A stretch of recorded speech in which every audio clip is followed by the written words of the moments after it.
di kalangan pribumi itu masih sangat tidak memadai, kita bisa saksikan ada tokoh-tokoh yang bisa memberikan daya tawar yang sangat kuat. Jadi itu yang saya mohon untuk diperhatikan oleh para panelis untuk diberi tanggapan balik dari apa yang disampaikan Mas Hamdani. Saya persilahkan Pak Mirza untuk meneruskan kembali.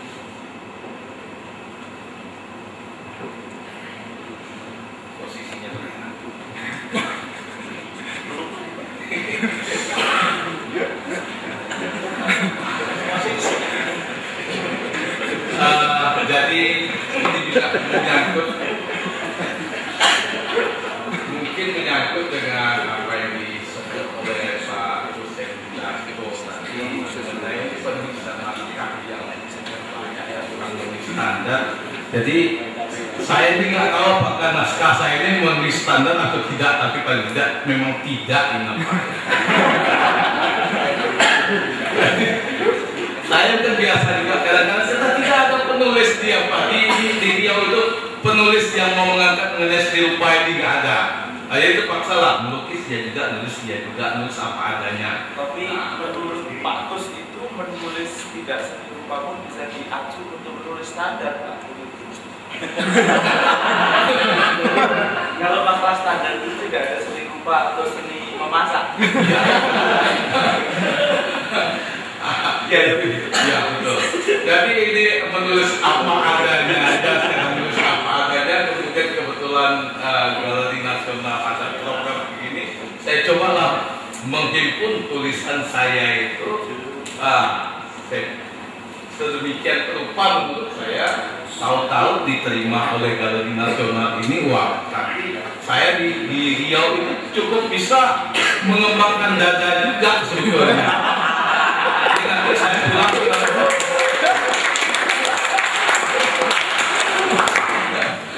karena paling tidak bapak-bapak tidak mohon maaf, ini sebetulnya bukan saya bangga tapi ini kebesaran hati saya saja ini.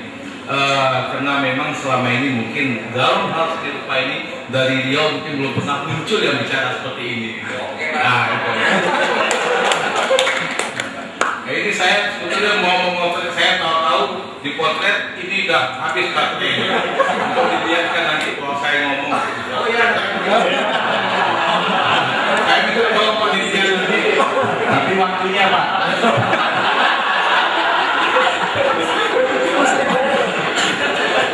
Tapi saya kira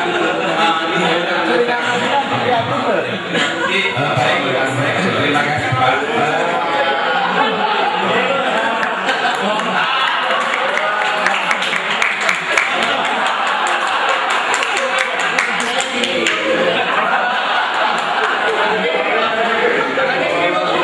Nusantara,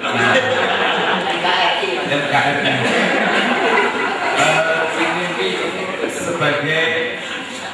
Sebagai apa? Sebagai umat beragama yang baik, saya kira ini harus kita hentikan karena masjid yang ada agak jauh ya, agak jauh.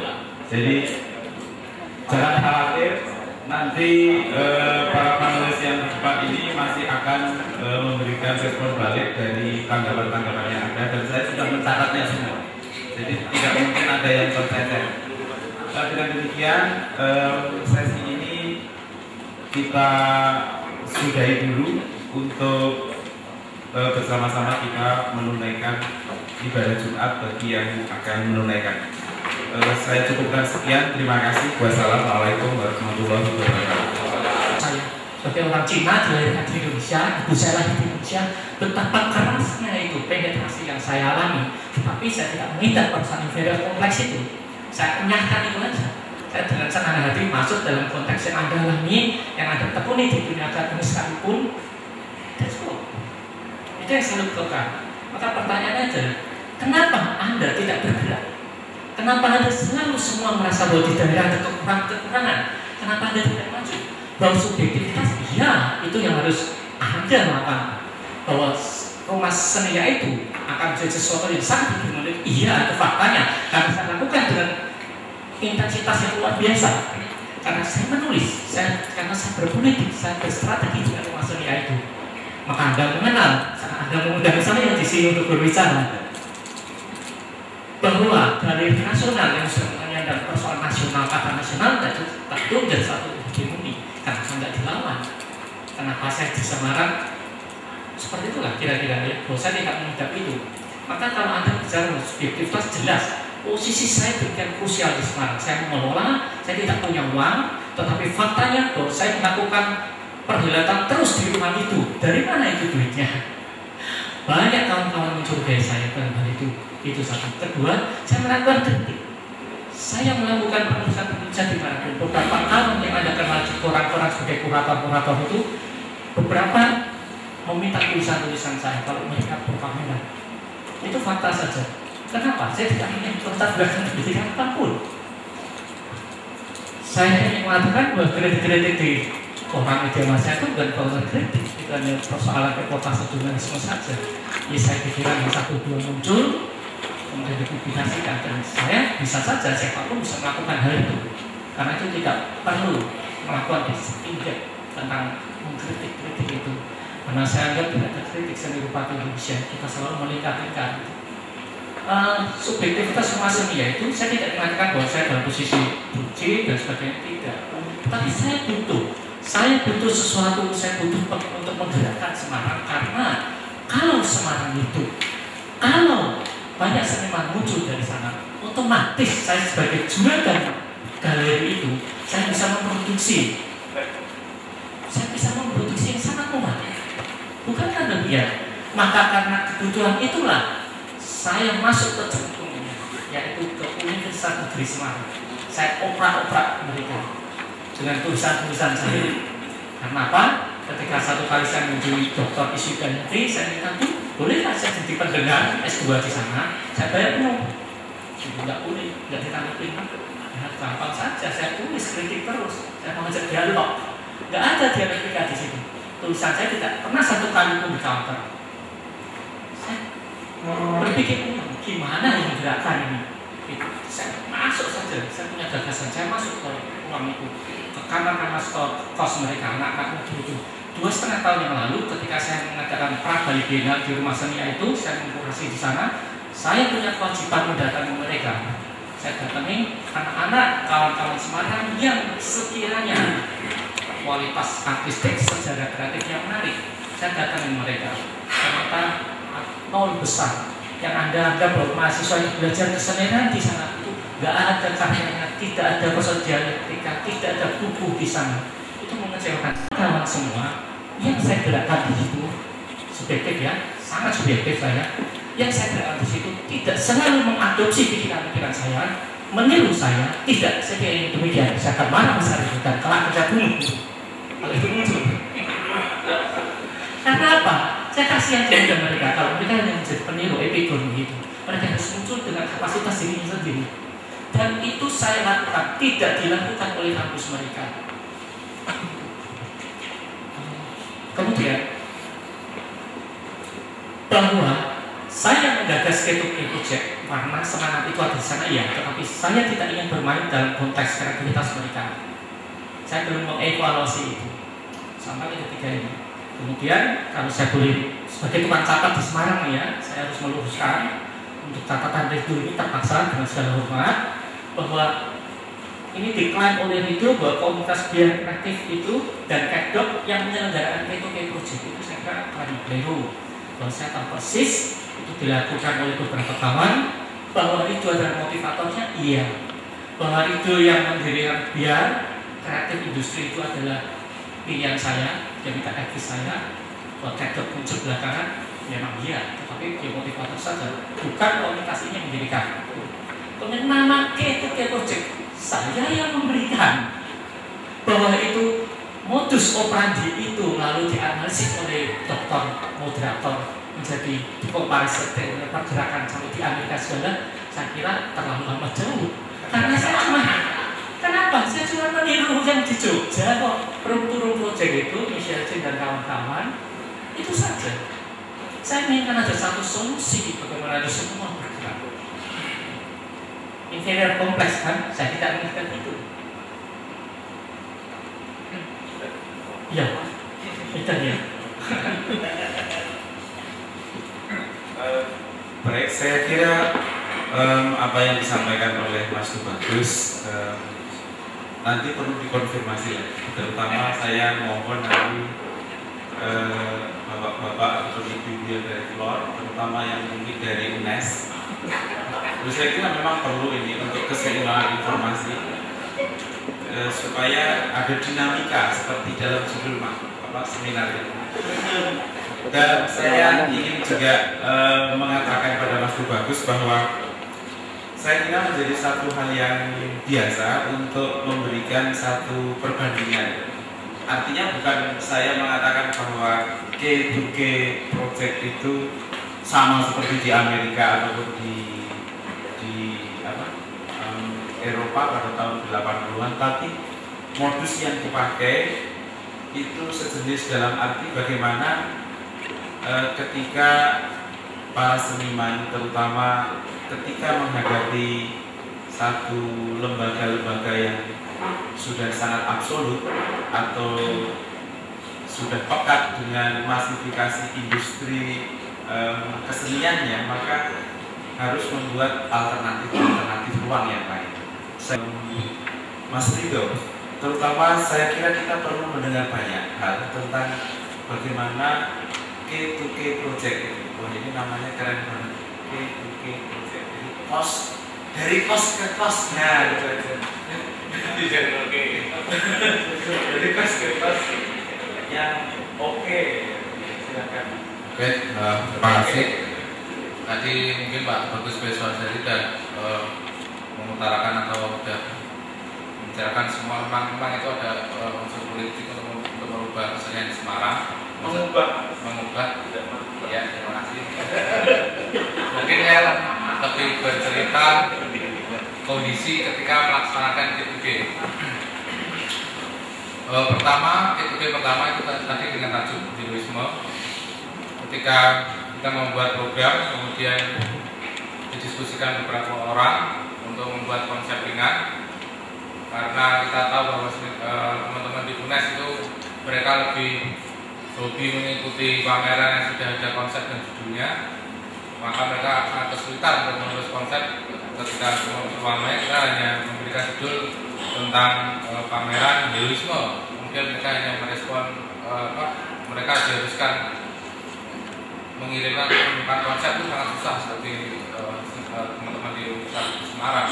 Mereka harus dibikinkan juga heroisme itu arahnya kemana, kemudian bentuk karyanya harus diberi contoh seperti apa, karena mungkin jenis-jenis kegiatan seperti ini di kampus kami kurang beritanya kurang mereka kurang dengan berita itu, dan mereka memang jarang sekali jalan-jalan ke kota yang dekat, rupanya lebih seperti Jogja, Solo dan sebagainya. Saya mohon Mas Rido juga mengkaitkan tentang ungkapan K2K itu dengan pertanyaan Mas Hamdan terkait dengan apakah inferioritas itu kemudian memberikan bentuk pemberontakan yang lain atau bagaimana, ya terserah bagaimana itu dikaitkan dengan nanti pertanyaan Mas Hamdan. Nanti di akhir saya akan menjawab pertanyaan Mas Hamdan. Ini memang ada beberapa hal yang harus diceritakan. Kita mengalami desakan-desakan dari, sebenarnya terus terang aja dari ini kebanyakan mereka yang melaksanakan pada semester 4, 6 dan lebih ke bawah lagi. Sedangkan di sana masih banyak mahasiswa yang produktif juga sih sebenarnya. Mereka mengklaim dirinya sebagai seniman. Mereka selalu melakukan, saya bisa bilang, teror pada adik-adiknya atau melakukan doktrin untuk merubah pikiran-pikiran yang produktif. Mereka selalu ketika kos-kos proyek dilaksanakan itu sampai sekarang, salah satu setiap kos ada konseptornya masing-masing. Seumpama kos sudah selesai atau hampir pembukaan pada malamnya itu, setiap konseptornya itu mesti diculik dalam tanda kutip. Dalam tanda kutip mereka diajak, ternyata diajak main, kita mau ngobrol, ngomong gitu. ternyata beberapa senior itu sudah menceritakan forum sederhana dan mereka godok gak bisa-bisa, dimarahin, dicetak dan sebagainya. Mereka dianggap ya seperti ospek dan apalah itu. Mereka beranggapan bahwa kos-kos itu tidak profesional dan tidak ada gunanya. Ya, bahwa sebenarnya kalau belajar di fakultas seni rupa ya harus bisa melukis, kemudian lukisannya begitu keluar laku jutaan. Itu terus dilakukan senior-senior yang ada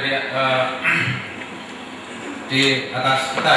Tapi di sini mungkin saya tidak berkata ya, ada beberapa yang seperti itu. Tapi waktu kita melaksanakan kos to kos, memang kondisinya seperti itu.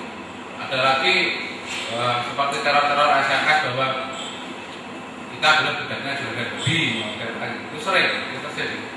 Waktu kos kedua heroisme itu waktu display saya datang itu ada beberapa kelompok ya saya identitasnya saya anggap ada beberapa kelompok itu datang dan mereka menyatakan bahwa kos ini kalau sudah menyimpang dari tradisi Universitas Negeri Semarang maka semua yang ikut akan dipukulin.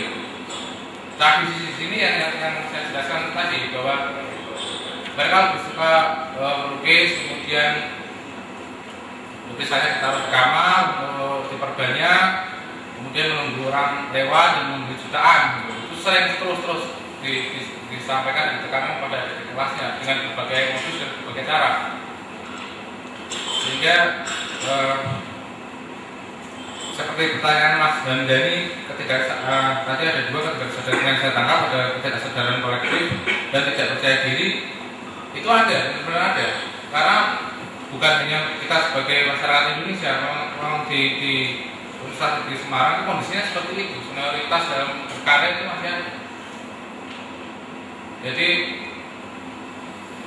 saya mungkin di sini tidak bisa lebih mendalam menceritakan bagaimana mungkin itu modelnya kita kurang tidak percaya diri karena dan ketidaksadaran kolektif dan tidak bisa lebih berpanjang lebar karena memang kondisinya yang seperti yang saya ceritakan tadi masih banyak hal-hal seperti itu. Tetapi bagaimana kita misalkan mengadakan penguatan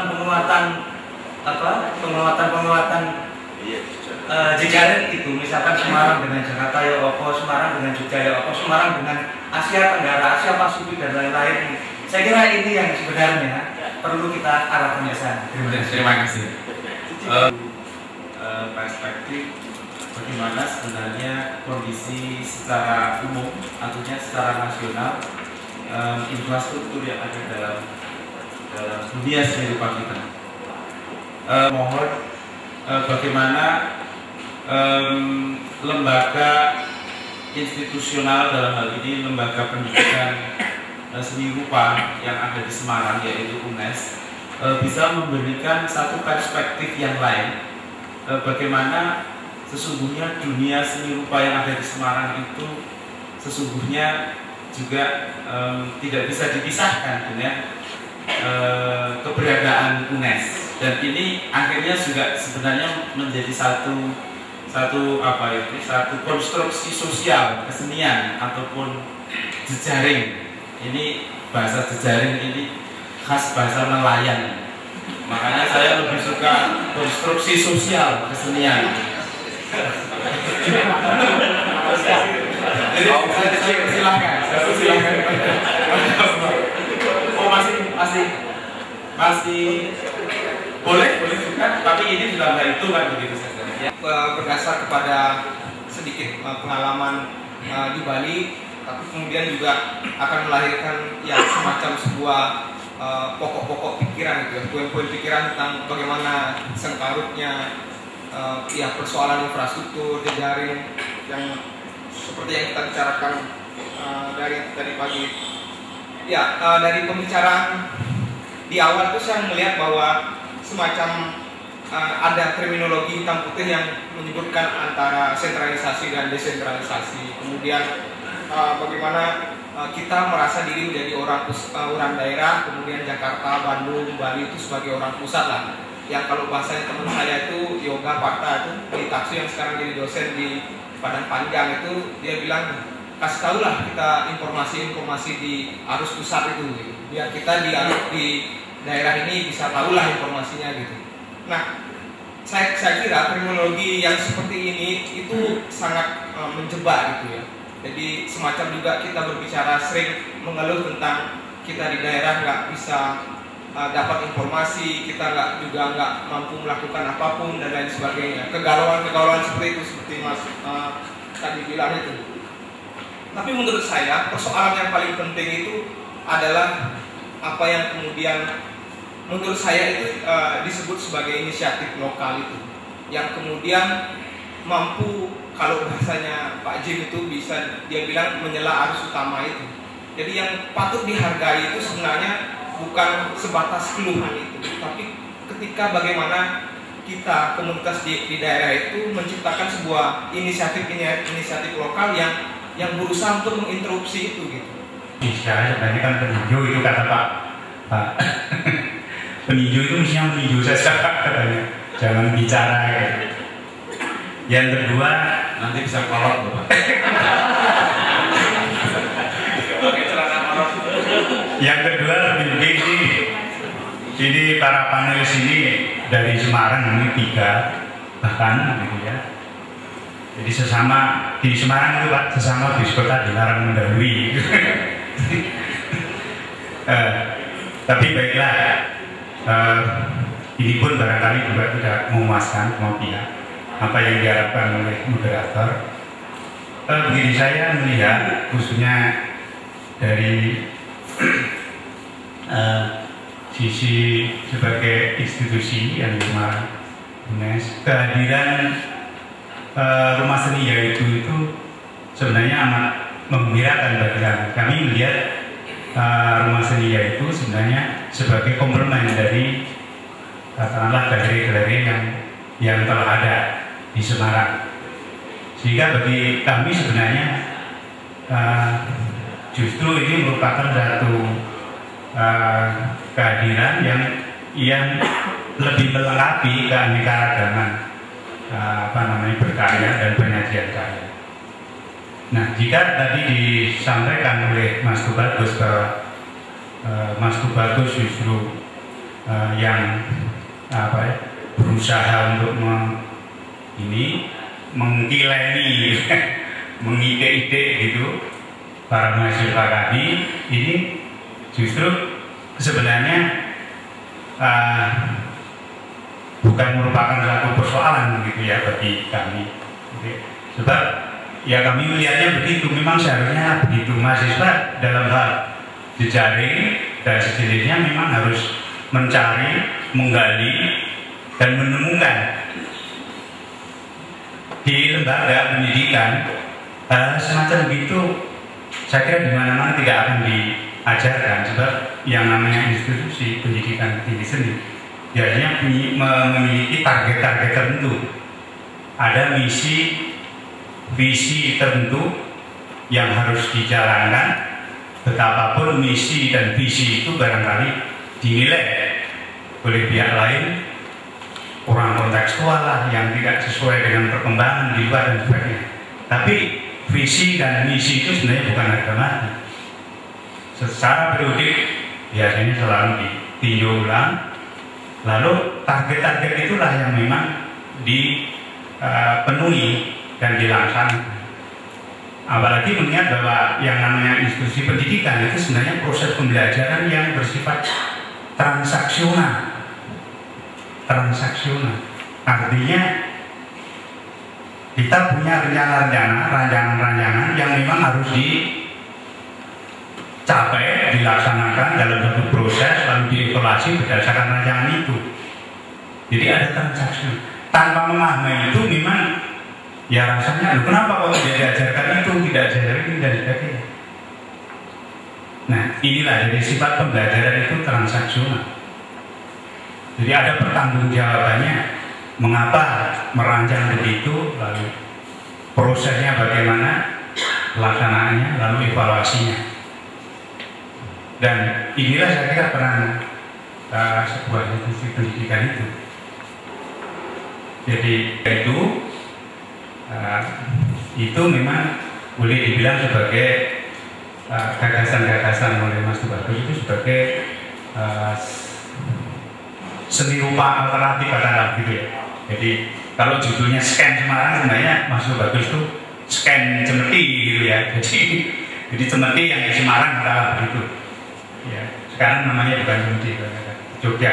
Jadi itu ibaratnya kalau di Jogja ada Cemeti, di Semarang itu ada rumah seni itu. Nah, jadi kalau kemudian para mahasiswa yang dibina oleh Mas Tubagus itu banyak melaksanakan atau mengadakan proyek-proyek seni rupa yang alternatif, jadi ya sama halnya dengan mendinamisasikan kehidupan seni rupa di Semarang, dan itu saya kira positif. Nah, tentang pro dan kontra itu saya kira di mana-mana wajar. Jadi ada gejala ini baru, nanti dicurigai dulu, itu biasa. Jadi saya kira tidak usah kemudian merasa cemas atau bahkan merasa diancam dan sebagainya. Jalan saja lah begitu. Saya kira bagaimana nanti perkembangannya ya masyarakat saya kira yang akan melihat. Terima kasih. Saya heran kenapa teman-teman kurator Galeri Nasional nggak bisa menyewa editor, karena jangankan tata bahasa, salah ketik aja banyak banget Pak, dan itu sangat mengganggu. Apalagi makanya Mas Bangku kemarin mengkritik tentang penulisan yang memang banyak penulisan-penulisan yang ungkapannya itu bertele-tele, jadi nggak dapat poinnya gitu. Dan saya pikir sesi ini paling parah gitu. harus nyatakan. Nah, jangan-jangan kedepannya kalau misalnya Galeri Nasional bikin seminar nasional tentang seni rupa Nusantara, perlu diberlakukan syarat-syarat khusus bagi peserta. Misalnya gini, misalnya syaratnya adalah seluruh peserta harus sudah tamat membaca Orientalisme karangan Said. Misalnya, kenapa sekarang saya ngomong Orientalisme karangan Said nyambung dengan Mas Hamdani? Inferioritas. Karena Said, timur itu ditimurkan. Timur itu ada sebagaimana yang kita ketahui, kita itu barat. Nah, pada dasarnya dibuktikan oleh Said adalah inferioritas itu diciptakan gitu untuk melanggengkan kekuasaan barat. Nah, itu ada dalam hubungan barat dan timur. Nah, jangan-jangan kenapa saya sekarang ngomong Said, itu terjadi dalam skala Nusantara. Sebenarnya saya lebih senang Nusantara daripada Indonesia. Jangan-jangan itu terjadi dalam Nusantara. Tadi Mas Hamdani ngomong Sujoyono. Jadi dulu kan pusatnya itu si Kunstring itu, gitu kan. Jadi kelas kulit putih, bangsa kulit putih, kemudian bangsa-bangsa Asia lain seperti Cina dan Arab, lalu ada kelas bangsawan. Nah, yang dilakukan oleh Sujoyono adalah dia menembus batas kelas-kelas itu, gitu. Itulah yang harus kita hargai dari Sujoyono, gitu. Dia kemudian seperti juga yang yang diusahakan, dibuktikan secara terus oleh Murah, itu terjadi dalam skala kecil di Bali. Gitu. Ada pusat yang menghegemoni dan kemudian ada usaha untuk mendobrak hegemoni itu. Sujoyono melakukan itu dan lawannya adalah Batavia Kunstring dan Kunstring yang lainnya. Kemudian teman-teman Taksum melakukan itu dan lawannya adalah SDI. Nah, sekarang pusatnya siapa? Nah, Jakarta ini, gitu kan? Nah, kemudian teman-teman yang sebenarnya di luar poros Jawa Bali ini, maaf, di luar poros Jakarta, Bandung, Jogja, Bali, kemudian jadi bukannya seperti Sujoyono yang mendobrak batas-batas itu, tapi lebih meminta perhatian gitu loh. Dia lebih justru mengafirmasi cara-cara dari si pusat ini untuk pelanggan kekuasaannya. Disitulah masalahnya saya pikir. Itulah bedanya dengan Sujoyono gitu. Sujoyono dengan dia yang paling subtil saya pikir adalah Sujoyono membangun keakuan, aku yang setara. Saya pikir itu yang paling penting dari Sujoyono. Terima kasih. Silahkan Mas, langsung saja. Sudah jam 2:04. Iya, terima kasih Mas Gado. Sebenarnya saya juga mau mengomentari tentang banyaknya tulisan-tulisan yang juga saya bingung untuk saya baca, karena memang tidak ada satu kesatuan.